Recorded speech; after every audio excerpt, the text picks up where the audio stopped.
The New Orleans Saints might like Miami quarterback Cam Ward, and Cam Ward might like them back, but getting into the business of trading for the number one overall pick is something the New Orleans Saints should avoid. We got all of that and a little bit of lagniappe for you on today's episode of Locked On Saints.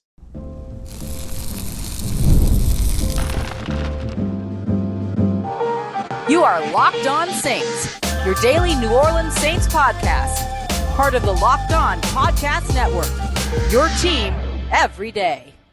What is good, Who Dat Nation and Who Dat family? I am your host, your friend Ross Jackson, New Orleans native, your New Orleans Saints expert and credentialed member of the media covering those New Orleans Saints as a Saints beat writer over at LouisianaSports.net and Saints analyst with WWL TV. And on today's episode of Locked On Saints, more draft visits, private workouts, pro day information for you as the New Orleans Saints inch closer and closer to the 2025 NFL Draft. Brandin Cooks left the door open for a return here to New Orleans and eventually walked through that door. And the Saints should not trade for number one overall to go after Miami quarterback Cam Ward. We got all that and much more for you on today's episode. We appreciate you very much, whether it's your first time or your next time, making us your first listen and being an everydayer here on the show, which is a proud part of Locked On Podcast Network, your team every day. Today's episode brought to you by our friends over at Game Time. Download the Game Time app, create an account, and use the promo code LOCKEDONNFL for $20 off of your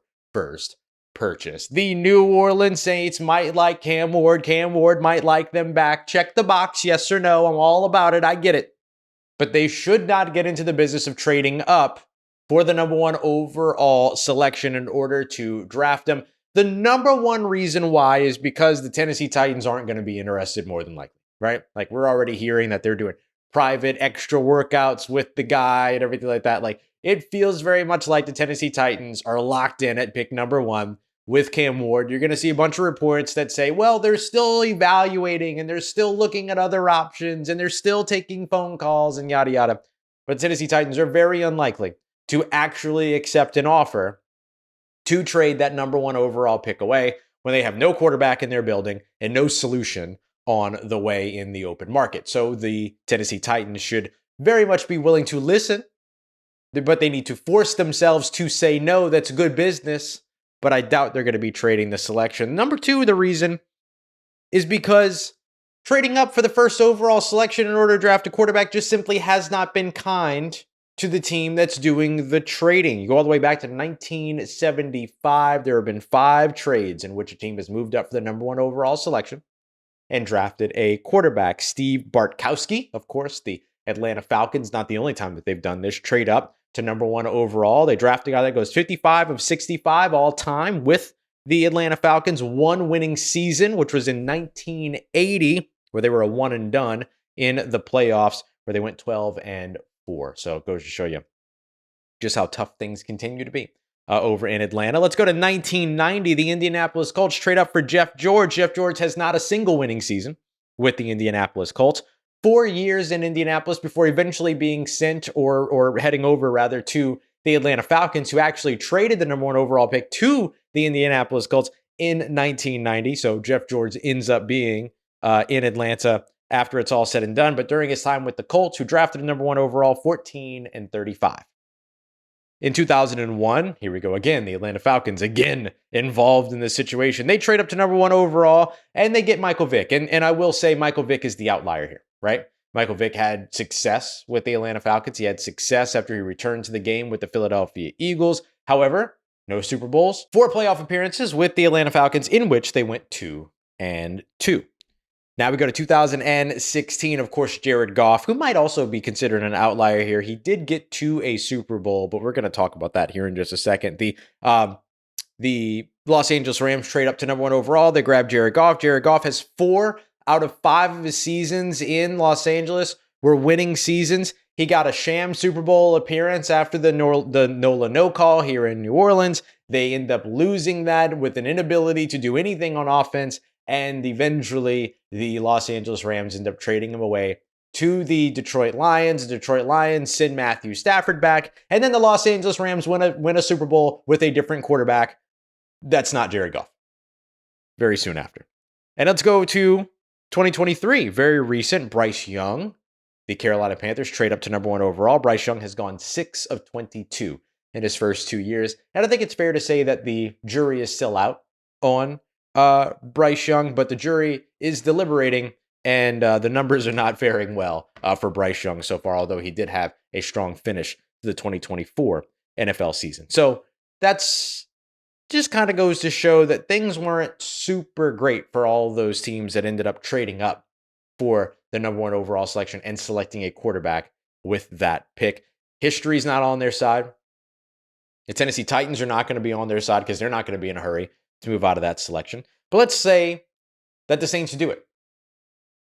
Then what? Then what?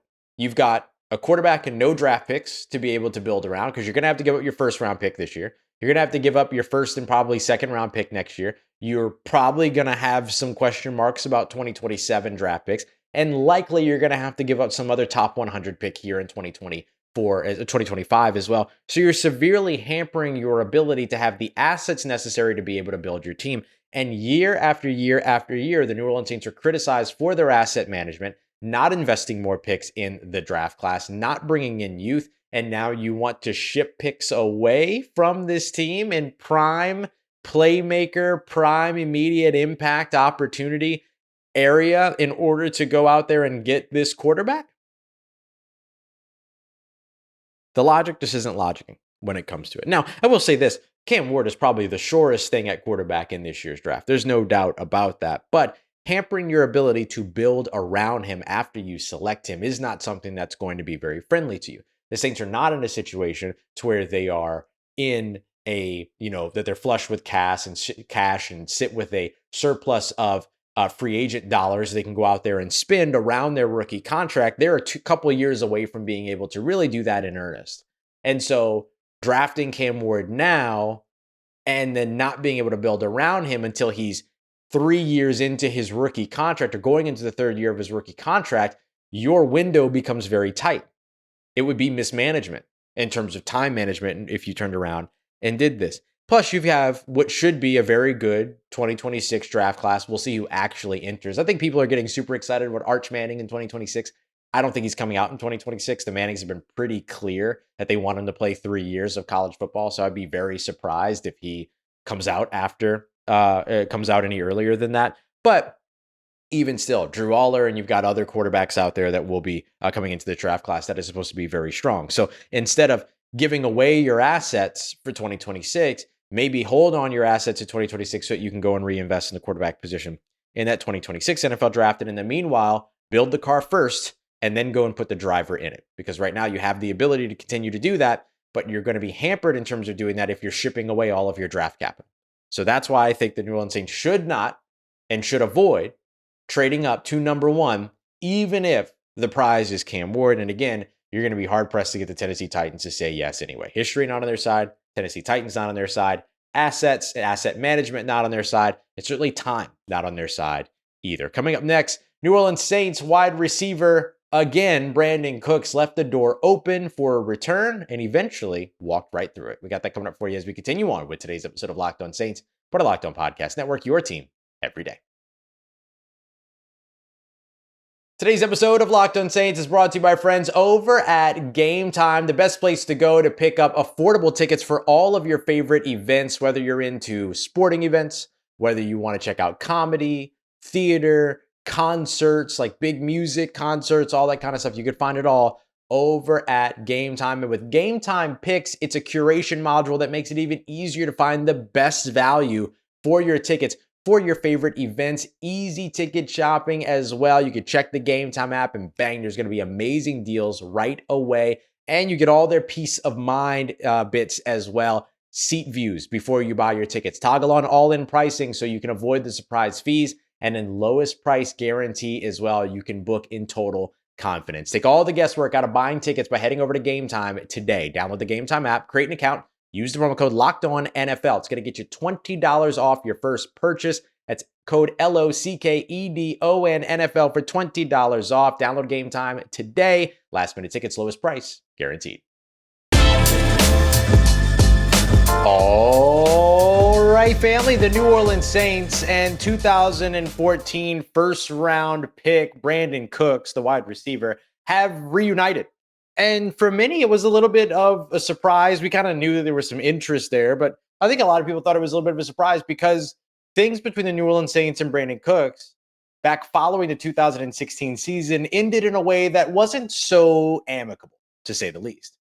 And so when we spoke with Brandin Cooks, one of the big questions that came up was like, since leaving New Orleans, like, was this something you had always thought about? Was this something you were willing to do in terms of coming back? Because it was so interesting. This was kind of the first time that Brandin Cooks has had the opportunity to choose where it is in his career that he was going to land. He was traded to the Patriots. He was traded to the Rams, traded elsewhere. And so this was kind of the first time that he's gotten a real opportunity to end up picking and saying, I want to go there. And he chose to come back here to New Orleans, which was, again, a little surprising considering the way that things ended in 2016. If you don't know that story, I'll tell you very quickly. The Saints I'll paraphrase it very quickly, but the Saints were kind of transitioning their passing offense to Michael Thomas, and that took away some opportunities, snaps, things like that for Brandin Cooks, who was on pace to get something like 30 snaps less that year than he had gotten back in 2015. Now, by the time that the season was all said and done, he actually had more receiving yards in 2016 than he had in 2015, but his role changing throughout the season was something that could certainly be felt. It is an emotionally very competitive and challenging game, the NFL, and to see that happening was something that kind of led him to be a little bit kind of frustrated with where his role was headed. Infamous quote that came from him about closed mouths don't get fed. And then, Sean Payton being the head coach at that time, eventually after that season, he was traded for a first-round pick to the New England Patriots. Now, that trade ended up working out great for both sides, right?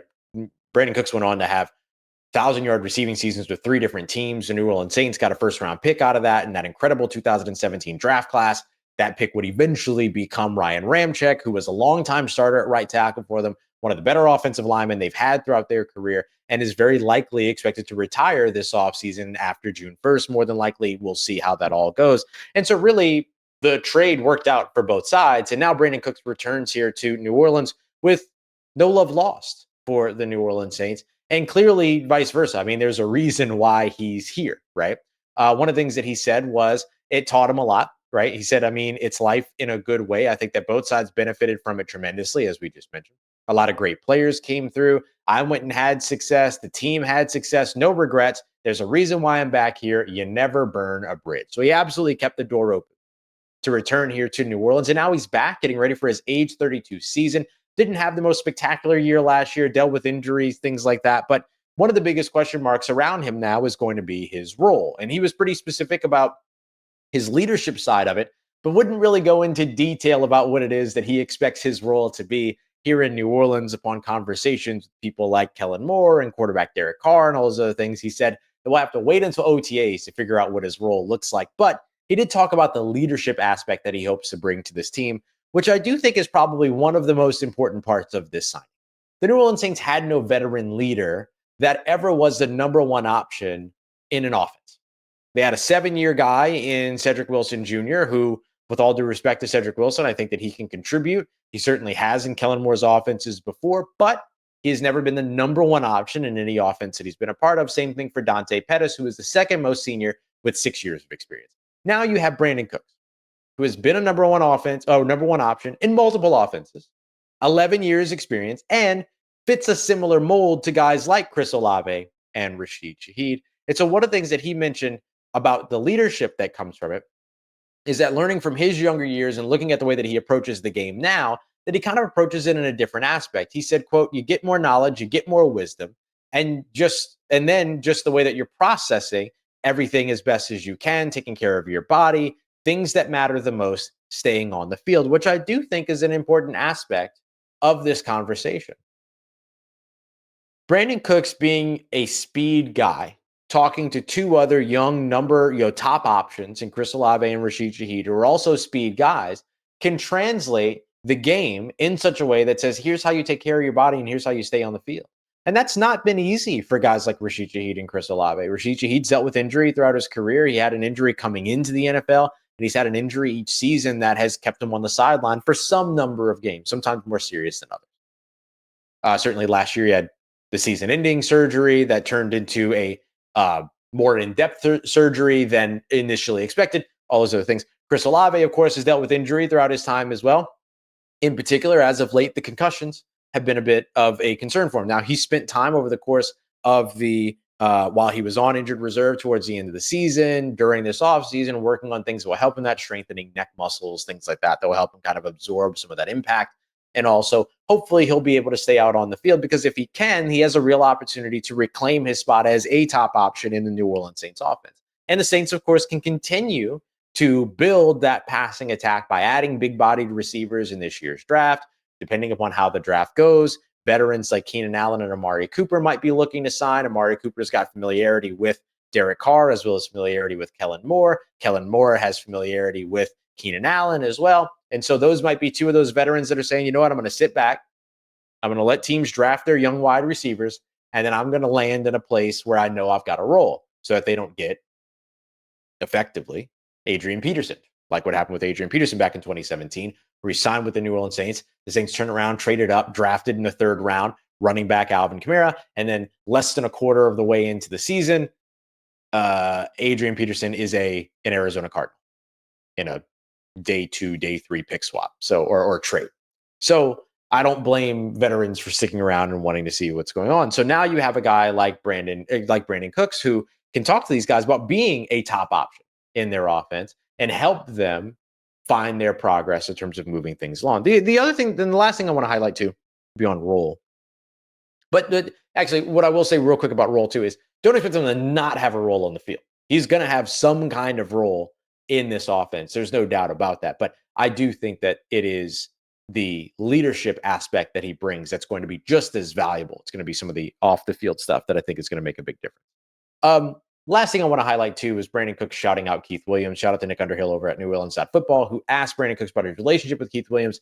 And Brandin Cooks waxed philosophic about Keith Williams, very much deserved. Mentioned that Keith Williams, I can't remember if he said was the best wide receiver coach or was one of the best wide receiver coaches in the NFL. And that's high praise for Keith Williams, who I think is going to have an important job this year, keeping those guys out on the field and keeping all the mouths fed, if you will. No, I'm not trying to, sorry, that wasn't me trying to cast aspersions at Brandin Cooks, but I do think that if you have Brandin Cooks, you have Rashid Shaheed, you have Chris Olave, you add another big body wide receiver, you have some of these other guys like Bub Means that are still looking to develop, you have to feed all of them, right? You got to make sure that they're all involved. So it's going to be very interesting to see how Keith Williams is able to do that, how Kellen Moore is able to execute it on the field in terms of play calling, play design, game plan, all that other stuff. But Brandin Cooks, very interesting conversation with him just about how once he got that opportunity to finally pick where it was that he was going next, he chose to come back here to New Orleans. Coming up next, the New Orleans Saints were busy this week. Several visits over the course of the early portion of the month, private workouts with young linebackers, and of course, Tulane's Pro Day, which had some standout speedsters that the New Orleans Saints should absolutely be interested in. We got that coming up for you next as we continue on with today's episode of Locked On Saints, part of Locked On Podcast Network, your team every day.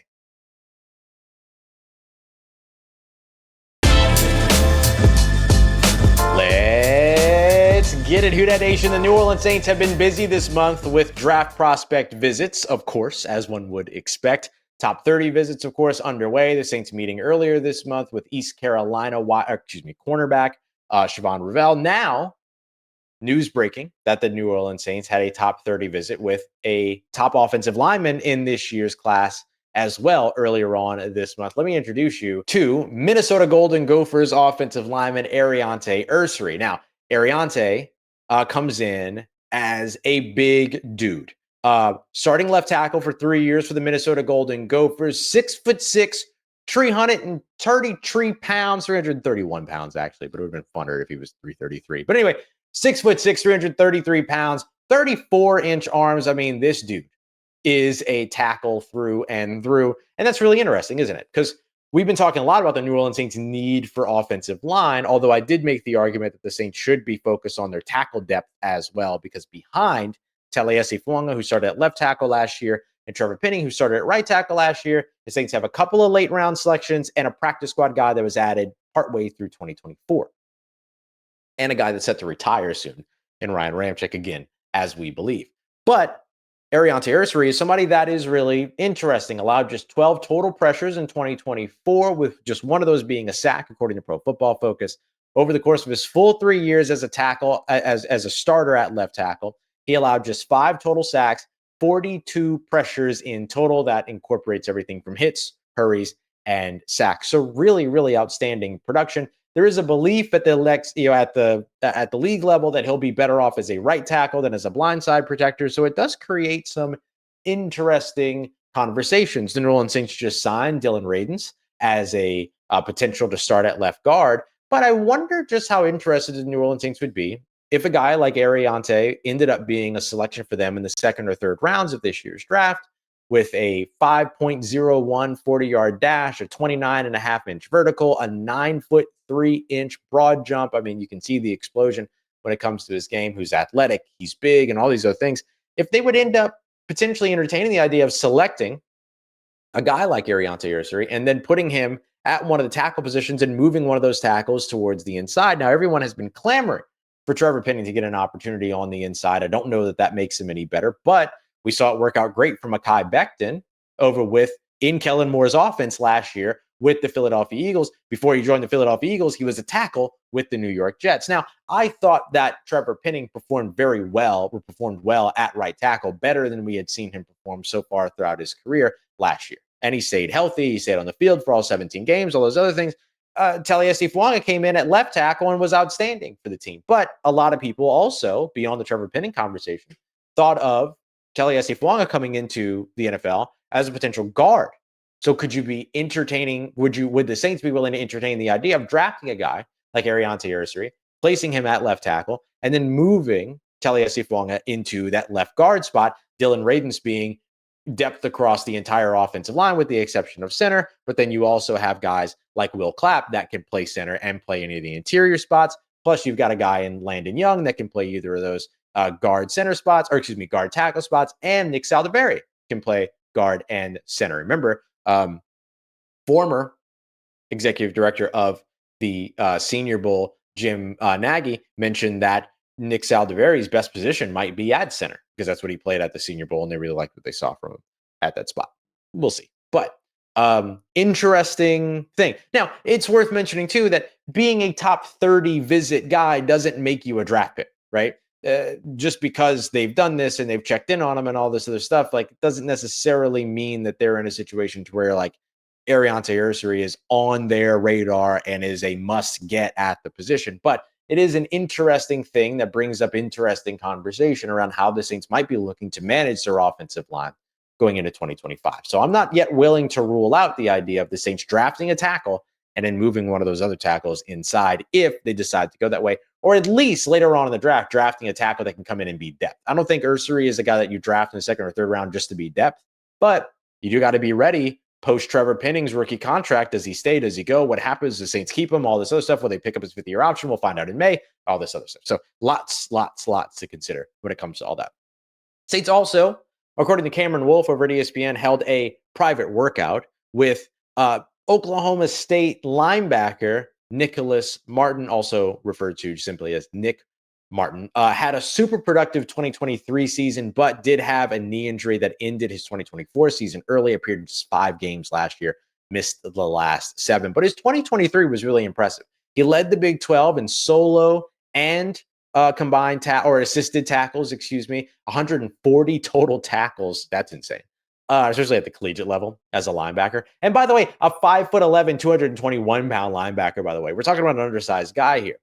6 sacks in 2023, 16 tackles for a loss, which led the team, 2 interceptions, 1 fumble forced, and 1 fumble recovered as well. Like I mentioned, very undersized player at 5'11", 221 pounds at this year's combine, but had a really, really nice combine showing in terms of his athletics testing, which maybe kind of bridges the gap a little bit between the expectation of what he could do at the position and his size. 4.53 40-yard dash, second fastest at the linebacker position in this year's combine. 38-inch vertical, 10'3" broad jump, so a lot of explosion there. 26 reps on the bench as well, and an 8.51 RAS score. I should mention, by the way, that when it comes to RAS, Aireontae Ersrry was an RAS machine during his time here, where I think he was like a 9.96 or something crazy like that. So another reason why you could absolutely see this guy end up being a New Orleans Saints draft pick. But similar to Nick Martin, who kind of did a lot of the things that he needed to do in terms of checking some of those athletic boxes and things like that. Could be interesting to look at him and see if maybe he'd end up transitioning to being a safety at some point. He's considered to be a late round draft pick, potentially even a priority free agent. So it could be interesting. But if nothing else, one of those athletic linebackers to keep your eye out on as a potential 7th round selection or a later round selection that could be a core special teamer for you as things roll along. I was at Tulane's Pro Day, and I want to share with you a few of the players that I thought really stood out. Defensive lineman Adin Huntington. He's undersized, 6'1", 281 pounds, but man, 4.75 40-yard dash, 38-inch vertical leap, 10-foot 6-inch broad jump, 30 reps on the bench, produced in college as well, 4 sacks, 5 tackles for a loss, had a pass batted down at the line, forced 2 fumbles, 30 combined tackles. Just one of those dudes that really popped when it came to the pro day. His defensive line mate as well, Patrick Jenkins, Tulane head coach John Summerall said that Jenkins probably helped himself out quite a bit with his testing. 4.96 40-yard dash. Doing this, by the way, at 6'2", 293 pounds. 4.96 40, 9-foot 3-inch broad jump, 30 reps on the bench, 4.5 sacks last season, along with 2 passes defended and 7 tackles for a loss. Very productive player. And again, finding his way onto the map. Defensive backs, I got 2 of them. Jonathan Edwards, this will wrap us up. Jonathan Edwards, 40-yard dash time between 4:41 and 4:39. All these times are a little unofficial, by the way, but team sources gave me these. Broad jump of 10 foot 4 inches, vertical leap of 38 and a half inches as well, with a nice short shuttle of 4:41. Dude performed incredibly well. And so at 6'1", 200 pounds, could be somebody to keep an eye out on for the New Orleans Saints. But really the guy that I think will stand out is defensive back Caleb Ransaw, playing as a safety, but really has kind of 5 position versatility. They moved him around quite a bit, played safety at the Senior Bowl as well. 5'11", 197 pounds, 4.33 40, 40-inch vertical leap, 10-foot 9-inch broad jump, and 16 reps on the bench. He did his stuff over at the Combine, and he was outstanding. 9.96 RES. Listen to all the boxes that he checks as a potential Saints draft pick. You think about the Saints' connections to Louisiana right now. There's absolutely one of them. Although the player himself, not a Louisiana native, but not close, comes from Harvest, Alabama. So certainly would be keeping him close to home. Excellent Senior Bowl week. Positional versatility in the secondary. NFL size at 6 foot or 5'11", 197 pounds, and then a 9.96 on the RAS meter with a fantastic eye-popping combine performance. So certainly a name to know in Caleb Ransaw, who probably sits in like the mid to late rounds of this year's NFL draft.